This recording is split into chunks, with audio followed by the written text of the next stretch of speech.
Good morning, everyone. Welcome. This is Angela Coulter and Sarah Sieg Avagnani. bringing you this week's Ascended World. And this week, interestingly, what has come up is the guilt of success, right? Or the guilt of not being shitty. Excuse my French, but I mean, we laugh about that, but I can't tell you how many I spoke with last week who said the same thing. Well, I felt a little guilty because I wasn't negatively affected by this particular thing, Right. right? Well, and we've conditioned ourselves to so readily jump to taking credit for all the negative in our lives and Mhm. all the okay, I take responsibility. I love the struggle. I love the suffering. I love this, but I don't see anybody really stepping up and saying, "Yeah, I created that success for myself. I did." It's like, "Oh well, I thank God for this." Well, Mm, that's not quite, not quite getting it because yeah, I don't think you've acknowledged that you are God. right.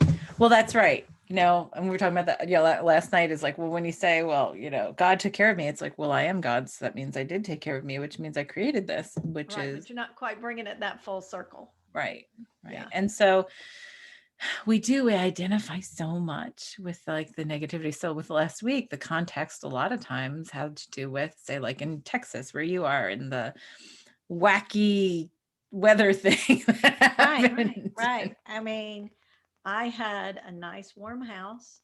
I had no frozen pipes. My pool essentially came through unscathed, and I felt guilty for claiming responsibility for that, or even acknowledging that played any part in it. Right. And it's interesting. I know someone mentioned, well, I don't think I lost power because I was on a hospital grid.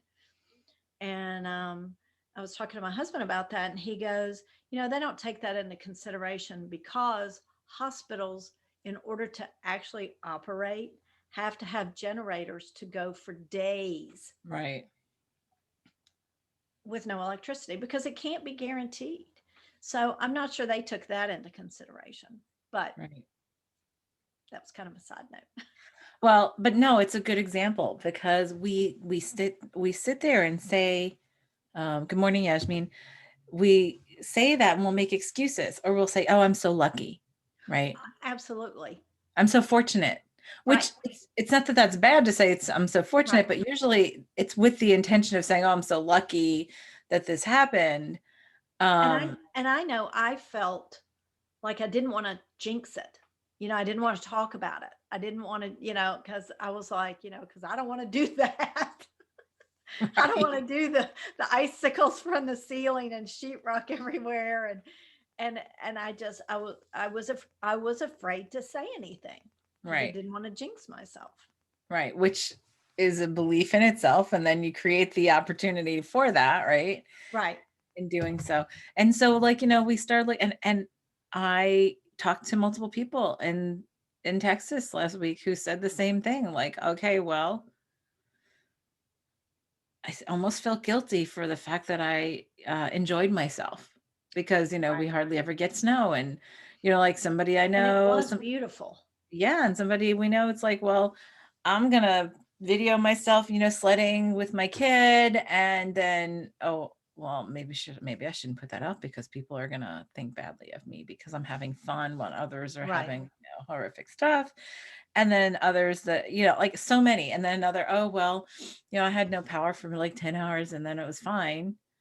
But never even got all that cold in my house. So obviously, I have good insulation. This is the like Right. discussions that I had. And then I was like, and I almost felt bad because, like I went out and played in the snow and had a good time and Right. blah, blah, blah. And everybody is, talking about massive issues with their houses, with their pools, with whatever. And Well, and it also reminds me of a call you and I did. It was like a reunion call, and everybody wanted to oh yeah, go to go to the this COVID year and how hard it's been, and we weren't we didn't have that to say. It was, this has been a great year. It's been such a time for inner reflection, and we've traveled, we've continued with our podcast, we've reached milestones with that, and it was very upbeat, and Nobody knew everybody else what was to really say. uncomfortable with us. Well, and it was funny because one person or two people in that call that I knew for sure were having a great success in their life, they Right, didn't say anything about it right. because you could tell they were uncomfortable with accepting that within themselves. So then the question is, so why do we feel bad about creating a positive experience? And this is going to be really important moving forward, because as we start making this next set of dimensions more real, more um, tactile, right? Right, right, Um, we've sort of have these overlays of, I mean, and if you want it, for lack of better terminology, we have like new earth and old earth, right? But right, it's a new set and the old set, right? And we have them overlaying each other. So the more of us who come to this place of recognition of our own creation, responsibility for our own creation, um, come to this acceptance of it, is, I mean, part of it is to claim it. Part of right. the whole process and the energy is that claiming and knowing I created this, and Right. I'm not gonna write it off to luck. I'm not gonna write it off to, oh well, guilt. I mean, that's what it is guilt, It right? is. It is. It really is. And when I was taking notes of what we talked about, it's almost like, the survivor's guilt. When everyone else dies and you're the one left alive, and how self-destructive people can be with that energy. But I think that it wiggles its way into other parts, and not just when we're looking at big catastrophes like this. So, It's the part of how you move through your everyday, mhm, and only claiming your failures, only only taking responsibility for your failures keeps you in that pattern. right, right. And if we have this belief that we're not supposed to be too much better off than other people, Right. then we're going to That's hold ourselves there, that's like maintaining the lower status quo. right? And it's like, we said, you're only the chain's only as strong as its weakest link. Well, if we're all the weakest link, that's why we're here. What occurred to me this morning in meditation? Good morning, Gloria. Um, what occurred to me in meditation? So you just said survivor's guilt. So you know what else? Do you know what else? And this is such a completely different perception, hit me, is actually when we depart, right? And this is something that I've always had questions about. And it came to me this morning, and that's when I came and I was like, wait, what are we talking about today? I was like, oh, okay, this all comes together, and I understand why this sort of just popped up into my consciousness. Um, why particular spirits, people hang around people in their family after they've deceased or, transitioned Right. out for a while, is because of their guilt that they hold on to, that they're free of this, Right. and that they need to hang around with the family or whoever to help them through that tough time, that we maintain that out of the body. That's pretty Right. incredible. Right. And given my circumstances with Charlie having died just last Monday, I felt that because I every time I would see something in the house that would remind me of him, which was pretty constant, and I kept saying to myself, he would not want this. He would not want me to be sad when I remember him. And I Mhm. felt like I could feel him around me, not understanding, because he died so quickly that I don't think he had a chance to fully let go here, Right. to be able to not have that sense of, oh, wait a minute, once he had left his body. Yeah. And yeah, and so this it started with a dream that I had that really perturbed me when I woke up, and that all this sort of came clear in my meditation. And I'm not sure if it happened, if it has happened in another set of dimensions, or some other timeline or lifetime or Right. whatever.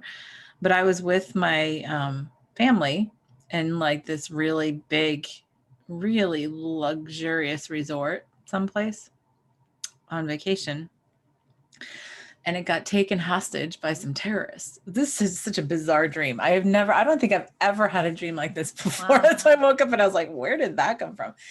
And so we were allowed to be wherever, like as long as we're on the resort property, like, but then like every once a day they would be calling, everybody would have to go into this like big ballroom or whatever. And they started killing people. And they would just randomly pick, a dozen names, and they have these demands of the president and da, da, da, da. And the funny thing was, in the whole dream, I was never scared. Mhm. I was never, I was like, okay, it's either going to work out or it's not. Like I totally Right. had that. And, and then, we would go along our way. And then the next day they do the same thing. And then finally I ran into this guy that I used to work with years and years ago. And we started talking about his situation and whatever. And he had a girlfriend and then had this other girlfriend and da da da. And we were talking, and I was helping him with that, all with this stuff going on in the background, right? Because really, in the case of maybe we're all going to get killed, so what does it matter? Right. Right. And and then at some point I'm like, oh, I need to go find the bathroom. This is just taking too, like, I literally was like, oh, this is just taking too long, right? And I went and found a bathroom, and like there were all these phones, and it was almost like a big inside mall. Maybe think of like a big airport, it has all those like the concourse with all these shops, Right. Right. all these phones. Then they all started ringing, and somebody picked up the phone and they said, oh, I think this is for you. And I answered the phone, and it was the guy that I worked with. He goes, oh, they just called your name. And I was like, really? And in the dream I was like, really?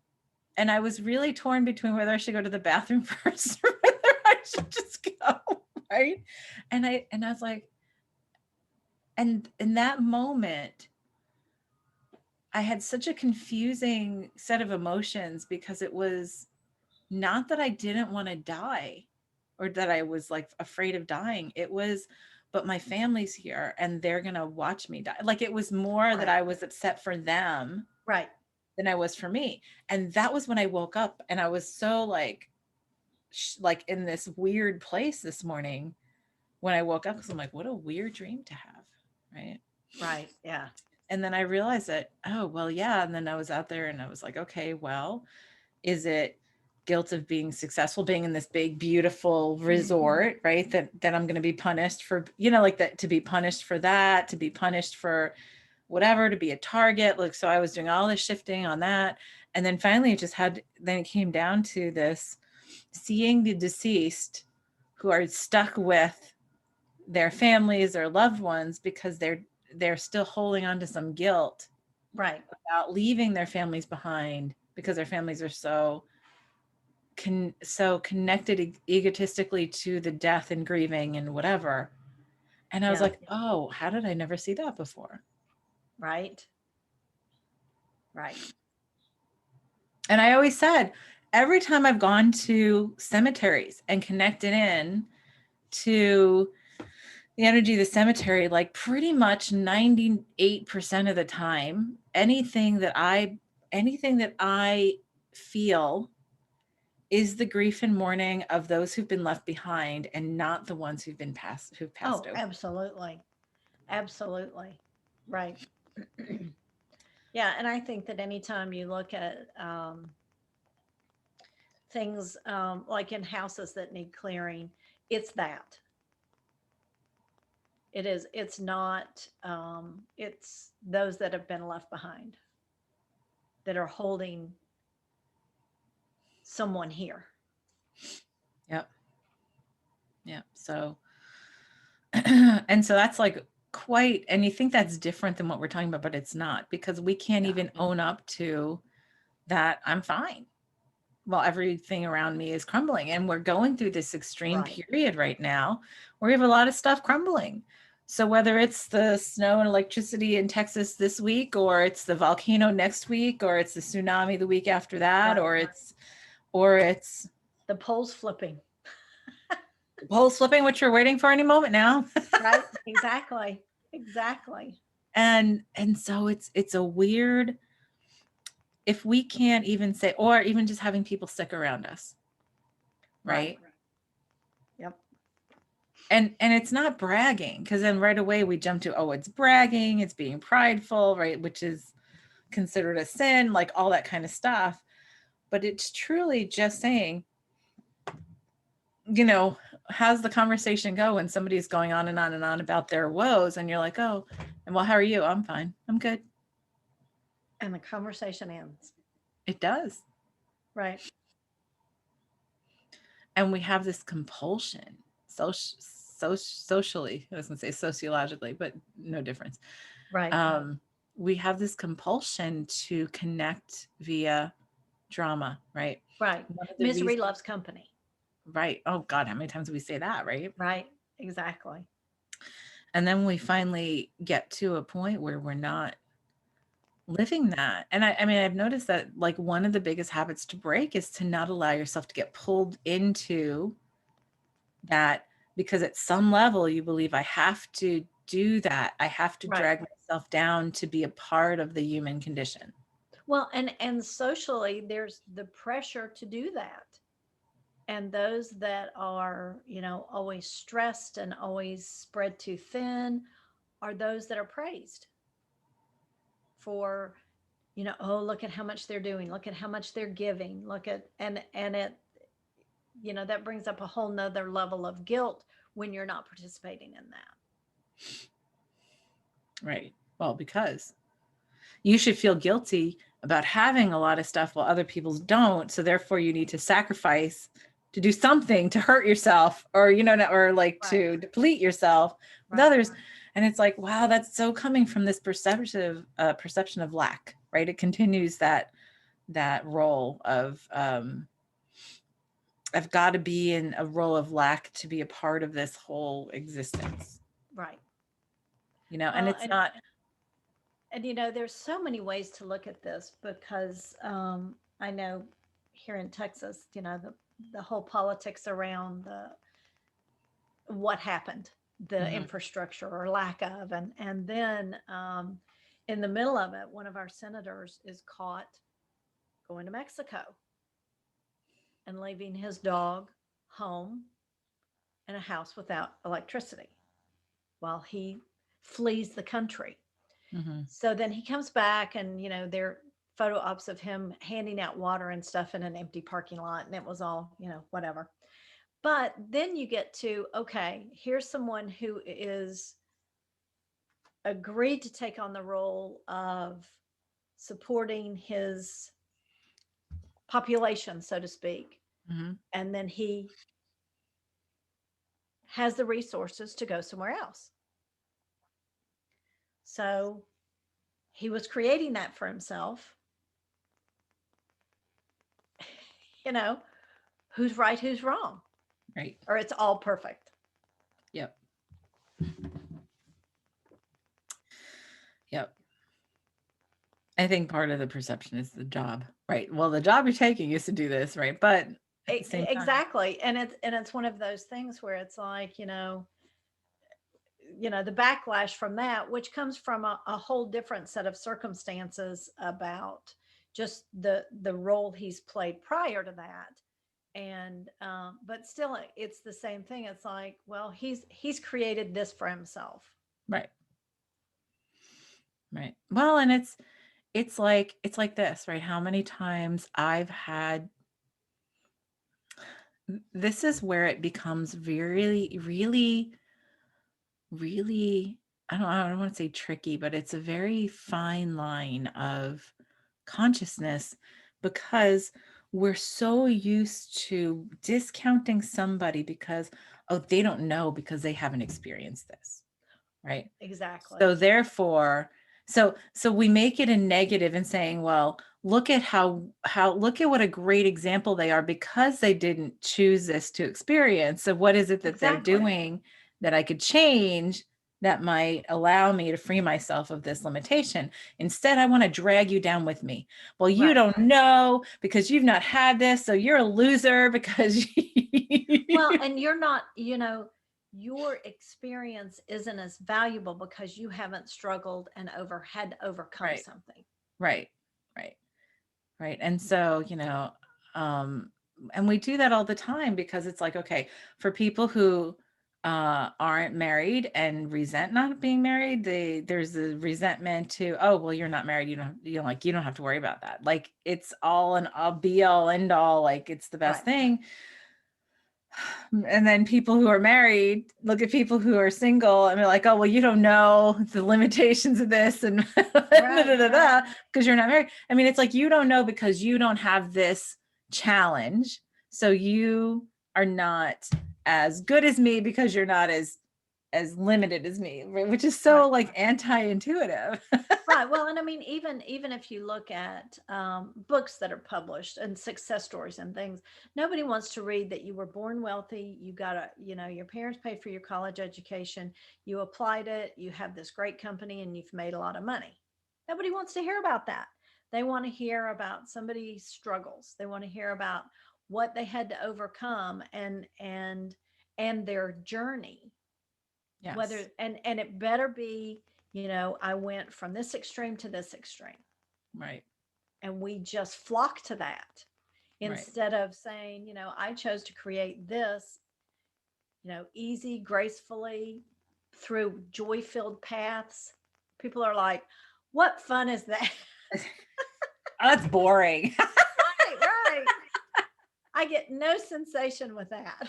Yeah, I know. And it's, yeah, no, I don't get that. I don't get that, in my heart, and I don't get, Right. teary and, like Exactly. inspired by, overcoming that suffering. And interesting that we set up lessons based on being examples of that so that people pay attention because otherwise they don't Right. Right.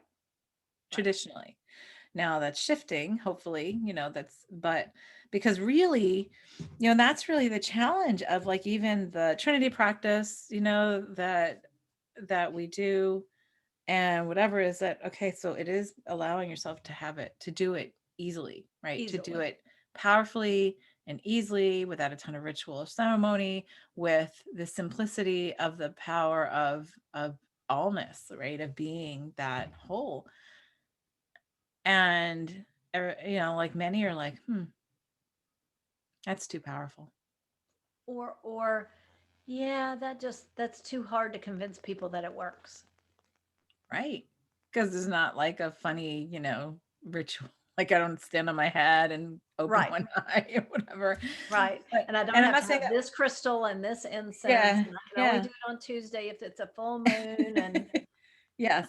And there's no judgment on that. It's just that that's what we're addicted to. We're addicted to believing that something's only powerful or good enough if there's some kind of something that we create as a ritual of ceremony or suffering or whatever, right. right? Like, like how many things, how many practices, how many even spiritual practices or energetic practices they've done over eons of, oh, you've got to cut yourself. Oh, you've got to, deny yourself. You've got to starve Right. yourself for a week. You've got to like do something that is putting yourself in denial or lack to then realize your power on the other side instead of just saying, well, I can just step into that. Right. Well, it's really funny. I believe we're in the season of Lent. And I saw where the Pope had said, because typically people give up, alcohol or desserts or, TV or, some form of pleasure. And the Pope came out and said, let's give up hate. Let's give up, poverty. Let's give up. And it's like, yes. Right. If you're Yep. going to deprive yourself of something, let's deprive ourselves of something that is beneficial to Right. everybody. Right. And I thought that was an interesting twist, because that if the premise behind Lent is you give up something that's pleasurable to you, I guess he's saying that apparently we find these things pleasurable. Right. Well, no, and that makes so much sense, It really. does. That's interesting. Yeah, I hadn't heard that. But yeah, so part of like what there is for us to look at today is our addiction to that um connection and the guilt when Right. we don't have that connection because we're not following that path. We're not following that pattern. And it's interesting because I've had so many conversations where, my understanding, right? And the way, my goal is being present Right. in the now, right? Present in the now. The only thing in my understanding that exists is right now.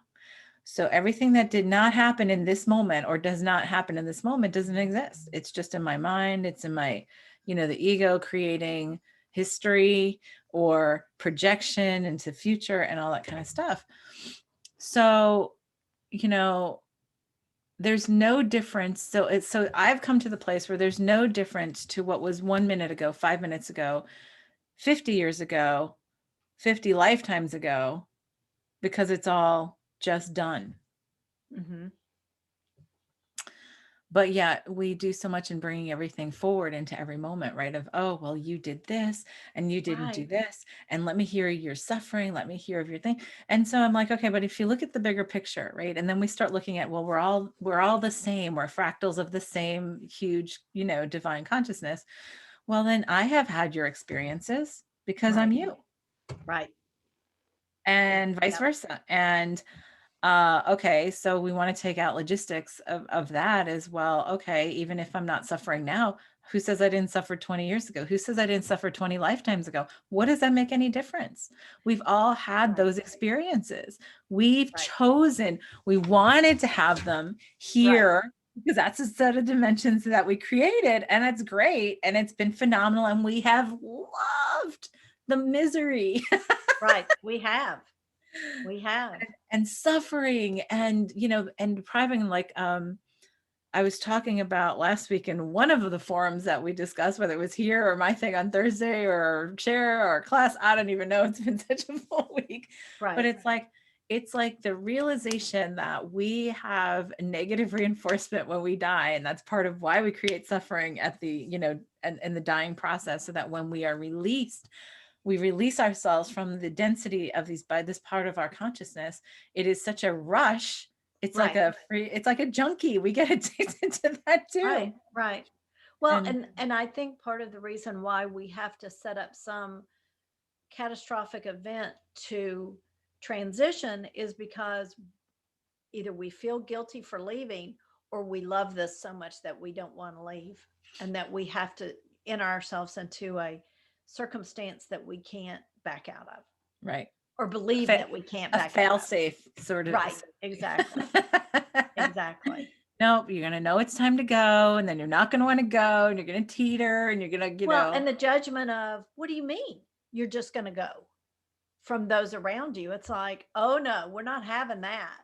yeah, yeah, yeah. There was a And woman. even if you consider like suicide, people judge people who are committing suicide or people who allow them to commit suicide.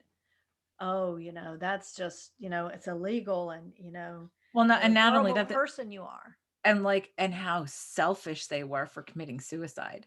Right, right, How selfish. Yeah, how many times you've heard that, right? right, It's like, well, our journey is our own. right, Last I right, checked. right.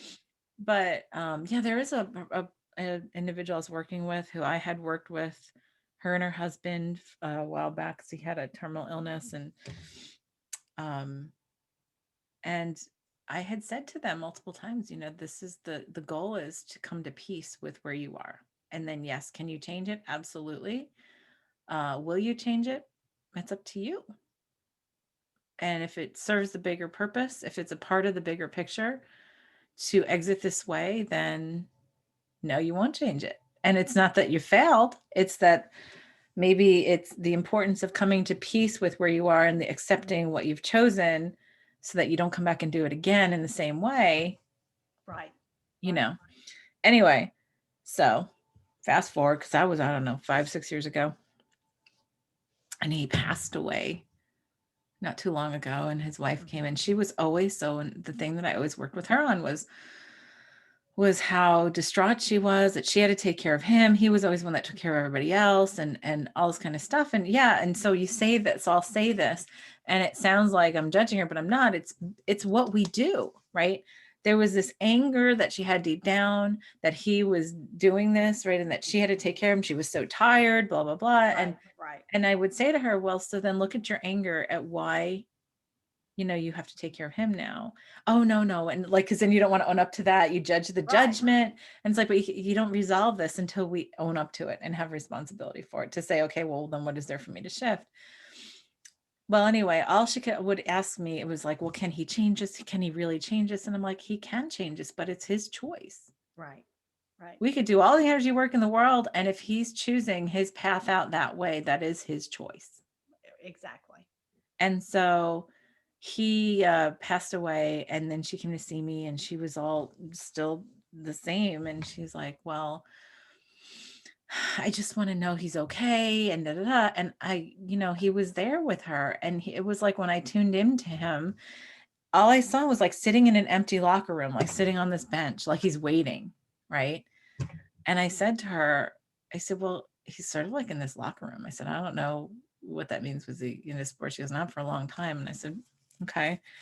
But it felt like an empty locker room. Like he was sort of just like, tapping his, tapping his fingers. And she was just like, we had, through the discussion, I finally said to her, so, because she told me that when he was on his way out, their kids came and said, go, Dad, go. We don't want you to suffer anymore, whatever. But she said, no, don't go. Stay with me. Right. Yeah. So she told me all that. And then I could see him in the locker room. And I said, well, have you let him go yet? And she goes, well, what do you mean? And I said, because I feel like he's sitting in that locker room because he's waiting for you to let him go because he feels bad. Right. Yep. Well, is he okay? I'm like, I said, yeah, he's okay. Of course he's okay. But he's going to be better when you let him go because he won't be tied here.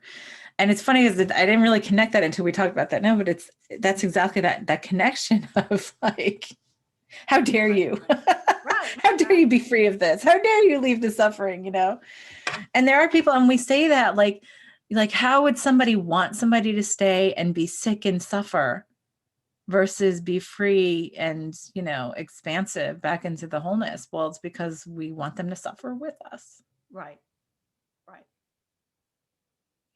We martyrize things, oh, well, and then, we build identities around, oh, well, I'm sacrificing so much to take care of this person, or I'm sacrificing, and it's this codependency that happens. And so there's all of that. And so that's really, really strong situations of that, but we don't realize the subtleties of every day. Right. That what we say and what we don't say, what we connect with and what we don't connect with, Well, and it's like, we talk about so much that alignment of thought, word, and deed. And it's like this is one of those misalignments where, you are saying, I believe that I'm part of the wholeness and I create my reality. And then you kind of go off the rails and only take responsibility for part of it. And it it creates that warp that leaves us here in separation. Yeah. And if we don't start claiming our creation, then it will just perpetuate itself. Right. Because if you're sitting here looking at a situation saying, oh, well, only the lucky don't have to deal with this, right? Because I can't tell you how many times I've had people say, oh, well, you're just lucky you have a good immune system and you don't get sick. So I'm lucky, but it's not by chance. It's by chance and not my creation. But it is my creation. It's my choice. Right. and in every choice you make, it's your choice. Right. It's that carrying forward with that continuity of all of that all the time, every time.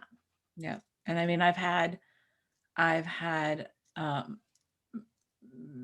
my mother say to me, oh, well, you're lucky you just didn't get that, arthritis gene, apparently. Right. No, I just changed it. I just changed the need to have it, Or chose not, yeah, chose not to accept it. yeah. Chose not to accept, chose we can do that. That's what we're doing and remembering our power here. Right. And so it's really important for us to scream that from the rooftops, and I'm not saying brag about it, but be very honest about it, because the more we do that, the more people realize, oh, I can claim that for myself. Exactly. Exactly. Right. Yep. And we otherwise will just perpetuate the same stuff over and over again. So, Which you is know, why we are where we are. well, and we loved it, right? So, Right. But let's be done with it. right, let's do something even better, shall we? Right. Exactly. But so I think that's what our focus today is to I allow myself to own my creation, good, bad, and indifferent, like, Right. because that's all judgments anyway, Unconditionally. unconditionally. And to not, that I don't want to say proud, but I am at peace with it. I am Exactly. totally in Yep. acceptance of it. Right. And have I gratitude for it. and have All of it. and I have huge gratitude for it. Yeah. And am an example of it. So to allow others the space to do the same for themselves. Oh, that feels really good. Yeah. That feels great. Yeah. Okay. All right. Well, are we ready? Yes. All right, let's go and do that. Anybody who's watching or listening, just close your eyes, take a deep breath, and open your heart to the possibility and the allowance of creating that in your reality.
Well, no, that had more resistance than I think any of your sessions we've I done. know. I was like, man, there's some serious resistance to this. Yeah. And I was like, oh no, just let it smooth out. And it got better, but boy, that's going to take some focus this week. Yeah. That's for sure. Yep. I would agree. I would agree between all the electronics going off. It seemed like- Oh, yeah, my cat came in and meowed at me like, what are you doing? Don't do that. Don't do that. Right. Yeah. And what I saw out there was that whole idea of, well, look at that, how we say, I don't want to jinx it, right? Like I was seeing that and Right. how like we believe that, it's karma is gonna like we're gonna get if we're having too good of a time, we're gonna get, Right. crapped on, so to speak, Well, and it's like the only reason that this good is happening is because people aren't noticing. And if you Yeah. call attention to it, you're going to lose it. Right. And that was the whole thing that was in my meditation this Yeah. morning was feeling like being successful, being visible, having what we consider a successful, happy, whatever life makes us a target. And I Right. was like, what? Yeah. That was a hidden belief that came up from the depths with a firing squad in my dream. Wild. So yeah, well, this is a pretty deep one. We'll have to It see how really is. it transpires this week. We're not really happy to let go of that. That was definitely a collective thing. Like, no, I don't think so. And it's Right. like, Right. yeah, I think so. Oh, I'm tingling all over from so. All right. Well, thank you, everyone. So sit with that this week and just take note within yourself. Yeah, Um, absolutely. and Just I was thinking, hold that awareness. yeah, and I was thinking, where in our 28 days would we have something that even attends to this? We sort of missed that, or would it be Maybe incorporate? it's Maybe this it's week. this week's, right? Yeah. Because I did do a forgiveness thing with myself for like believing that, right? For Right. holding myself to Right. that, to holding myself to the requirement of suffering and martyrdom and only being allowed to be successful or to have what we consider success or visibility or wealth or whatever with consequences. Mm-hmm. Think about Right. how many movies that we have where there's magic involved and it's like, oh well, using magic is always has consequences. And Right. it's like, Right. now we're trying to pound that into our heads as we remember how to utilize what we consider magic, which is really just our energy in creation. Right. Yep. So be very aware around you and see what is it. I think maybe all of us should come back and do that a whole bunch of times, and maybe that'll Right. help collective level, because I feel like that's a biggie. Yep. And this is available for replay. So you Yes, can it come is. back and sit through the meditation portion as much as you need or want or feel you need. Absolutely. Absolutely. And as our little last minute plug, That's what I was going to last say. the last week of the month, we have our 28 days forgiveness program, 28 days of forgiveness program, which is such a powerful program that has helped so much and so many. But we're doing it and through the end of the month for only $28. And it will still be out there, but it's going to be $128. So, you might as well get it for the $28 while you still can. It's That's right. That's only a week left. $1 a meditation. And it's, you know, 10 to 15-minute videos every day. Self-paced. It's self-paced. There's a workbook involved to do your own, exercises, to do the video together. There's an energy clearing in every video and affirmations for the day Right. and a form. And a forum where you've got access to both of us Yep. the whole time.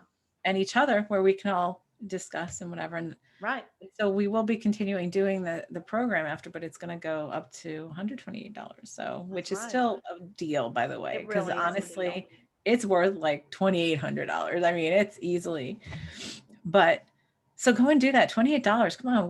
Like the thing is that everyone we know who has been giving us feedback has been like saying how phenomenally powerful it is. And we've been doing it along with ourselves, and we Right. know how powerful it's been. So that's our Right. Exactly. shameless plug for today. That's right. Go to the Ascended World page or ascendedworld.net and go into programs and 28 days of forgiveness and go ahead and sign up, because why not? You're worth it. Exactly. And with all of this going on, it's actually helped so much. So much. It really does. Really does. All right, guys. Thanks for joining us. We'll see you next week. This is Angela Coulter. Sarah Sieg Avignoni. Signing off with this week's Ascended World. Have a great one.